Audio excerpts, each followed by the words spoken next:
Selamat pagi rekan-rekan. Selamat pagi. Terima kasih atas kehadirannya pada meeting pagi ini. Hari ini kita diberi mandat oleh Kepolisian Resort Venesia. Kita ditugaskan untuk menginvestigasi.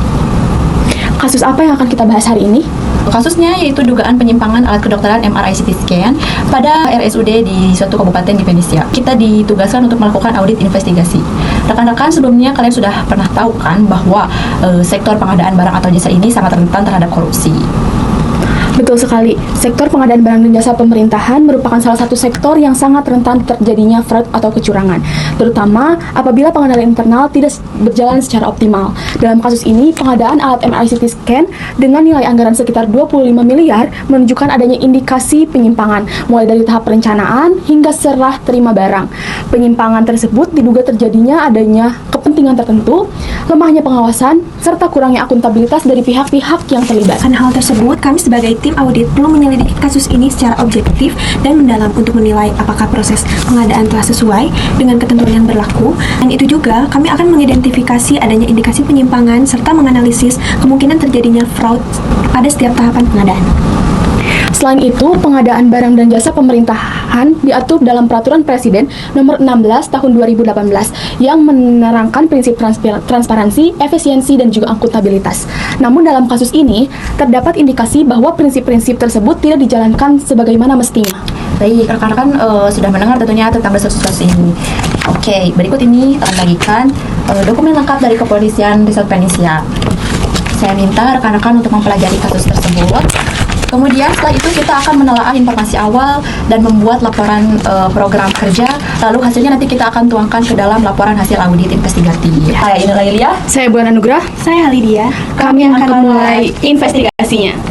Kasus penyimpangan MRI CT scan ini akan kami ungkap dan analisis melalui pendekatan 5W+2H oleh tim Prodskop. Dugaan penyimpangan ini terjadi di sebuah rumah sakit umum daerah yang berada di Kabupaten Venesia. Dari adanya keluhan dokter dan operator rumah sakit yang mengeluhkan adanya permasalahan alat MRI CT scan ketika sedang dioperasikan. Untuk mengidentifikasi penyebab terjadinya dugaan fraud tersebut, digunakan pendekatan fraud hexagon model. Yang pertama yaitu pressure, yang terlihat dari tindakan saudara Nakula selaku Ketua Pokja yang tetap meloloskan dokumen PT Matera, meskipun saudara Sadewa sebagai anggota Pokja meragukan keabsahan dokumen tersebut. Yang kedua ada opportunity, yang muncul akibat lemahnya pengendalian internal, seperti tetap diloloskan PT Matera dan tidak ditindaklanjutinya sanggahan dari PT Roma secara objektif. Selain itu, keterbatasan kompetensi dari saudara Planet Santuy Leonardo sebagai PPHP juga membuka peluang terjadinya kecurangan. Yang ketiga, rationalization, di mana saudara Muci Mini Alberto dan saudara Velvet Bloom Carlo diduga menganggap bahwa pemberian imbalan dari saudara Starfive Giovanni merupakan hal yang wajar dalam hubungan kerja. Yang keempat, ada capability, terlihat dari kewenangan yang dimiliki saudara Velvet Bloom Carlo dalam menyusun spesifikasi dan HPS atau harga perkiraan sendiri, serta saudara Nakula dalam menentukan pemenang tender. Yang kelima, ada arrogance yang ditunjukkan oleh saudara Nakula karena tetap meloloskan PT Matera sebagai pemenang meskipun terdapat keberatan dari saudara Sadewa. Yang terakhir, ada collusion yang terlihat dari adanya komunikasi dari hubungan saudara Velvet Bloom Carlo dan saudara Starfive Giovanni sebelum proses lelang diumumkan secara resmi. Modus kecurangan ini terjadi secara sistematis di setiap tahap pengadaan. Pada tahap perencanaan ini, saudara Velvet Bloom Carlo memberikan akses informasi kepada saudara Starfive Giovanni sehingga penyedia dapat menyiapkan penawaran sebelum lelang diumumkan. Pada tahap pemilihan, proses evaluasi tidak berjalan objektif. Saudara Sadewa meragukan dokumen PT Matera, namun saudara Nakula tetap ingin meloloskan PT Matera, yang menunjukkan adanya penyalahgunaan wewenang dan konflik kepentingan atau conflict of interest. Pada tahap penetapan pemenang, PT Matera tetap ditetapkan sebagai pemenang meskipun dokumennya diragukan keabsahannya. Dan juga terdapat sanggahan dari PT Roma yang tidak ditindaklanjuti secara objektif. Selanjutnya, pada tahap pelaksanaan kontrak, saudara Starfive Giovanni mengirimkan alat yang tidak sesuai spesifikasi atau yang diduga barang rekondisi. Dan pada tahap akhir, saudara Planet Santuy Leonardo selaku PPHP tetap menyetujui serah terima barang tanpa melakukan pemeriksaan teknis secara menyeluruh, sehingga alat yang tidak layak tetap diterima. Berdasarkan data yang diperoleh dari kasus ini, total anggaran pengadaan alat MRI CT scan pada RSUD Kabupaten Venesia ini dianggarkan sebesar 25 miliar. Dari proses pengadaan tersebut, kontrak kemudian direalisasikan dengan nilai sekitar 24,92 miliar. Namun, berdasarkan temuan, barang yang diterima tidak sesuai dengan spesifikasi yang ada di dalam kontrak.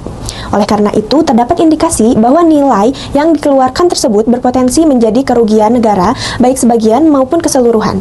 Kerugian ini tidak hanya berdampak secara finansial, tetapi juga berdampak pada terganggunya pelayanan pada RSUD Venesia.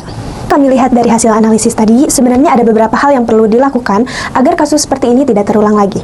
Pertama, tentu saja adanya penegakan hukum yang harus dilakukan secara tegas terhadap pihak-pihak yang terbukti terlibat. Karena tanpa adanya tindakan yang jelas akan sulit memberikan efek jerat. Lalu yang kedua, untuk pihak secara tidak langsung terlibat, tetapi lalai dalam menjalankan tugasnya, tetap perlu diberikan sanksi administratif. Ini pentingnya supaya kedepannya ada tanggung jawab yang lebih kuat dalam setiap proses pengadaan.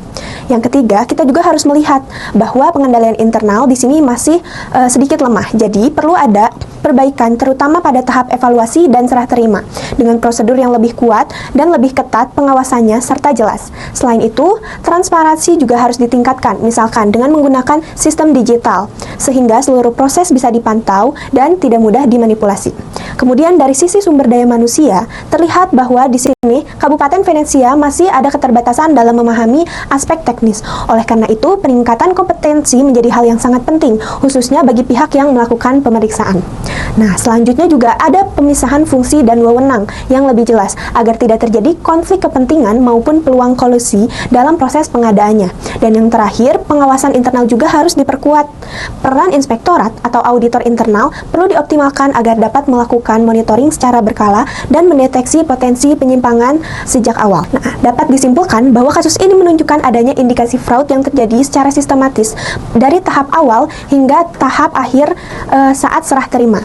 Nah, fraud tersebut masuk ke dalam kategori korupsi yang diklasifikasikan dalam beberapa bentuk. Yang pertama, adanya bribery atau penyuapan. Yang kedua, adanya conflict of interest atau kepentingan pribadi. Dan yang terakhir, adanya abuse of power, yaitu penyalahgunaan wewenang yang terjadi dalam proses pengadaannya. Hal ini mengingatkan bahwa lemahnya pengendalian internal dan kurangnya integritas dalam membuka peluang terjadinya penyimpangan. Oleh karena itu, diperlukan komitmen yang kuat dari seluruh pihak untuk menjunjung tinggi transparansi, akuntabilitas, serta profesionalisme dalam setiap proses pengadaan. Kira-kira menurut rekan-rekan ada gak pihak-pihak lain yang terlibat yang belum kita sebutkan orangnya yang kira-kira terlibat secara tidak langsung dalam kasus ini? Selain pihak yang telah teridentifikasi di kasus ini, tidak menutup kemungkinan adanya pihak lain yang turut terlibat meskipun tidak disebutkan secara eksplisit dalam dokumen yang tersedia. Contohnya, ada Saudara Bonaventura. Di sini, Saudara Bonaventura ini adalah anggota DPRD bagian budgeting di Kabupaten Venesia. Dugaan yang mungkin terjadi ini, Saudara Bonaventura diduga mengetahui adanya pengadaan yang sudah diarahkan, namun tetap menyetujui anggarannya. Dalam proyek besar maupun kecil, kemungkinan pengesahan anggaran dilakukan tanpa memahami arah penggunaannya. Lalu di sini juga Saudara Bonaventura diduga tidak maksimalan dalam pengawasan terhadap penggunaan anggaran. Nah, jika terjadi penyimpangan, kemungkinan pengawasan tidak berjalan secara efektif. Pihak yang kedua yaitu Saudara Mocimini Alberto selaku Direktur RSUD Venesia. Dugaan yang terjadi diduga juga memberikan persetujuan atau arahan secara tidak langsung terhadap pengadaan yang sudah dikondisikan. Secara logisnya, dalam struktur organisasi, keputusan besar tidak mungkin dilakukan tanpa persetujuan atasan atau direktur. Nah, dugaan yang kedua juga diduga mengetahui penyimpangan namun tidak melakukan pencegahan. Secara logisnya, jika seluruh proses berjalan satu arah, kemungkinan atasan mengetahui namun membiarkannya. Mungkin dari saya ada sedikit tambahan ya. Saya juga tidak terlalu mempercayai kalau misalkan si Planet Santuy Leonardo ini tuh tidak kompeten saja. Justru saya mencurigai kalau ternyata si Planet Santuy Leonardo ini tuh sebelumnya sudah diarahkan, lalu dia menyetujui keputusan tersebut.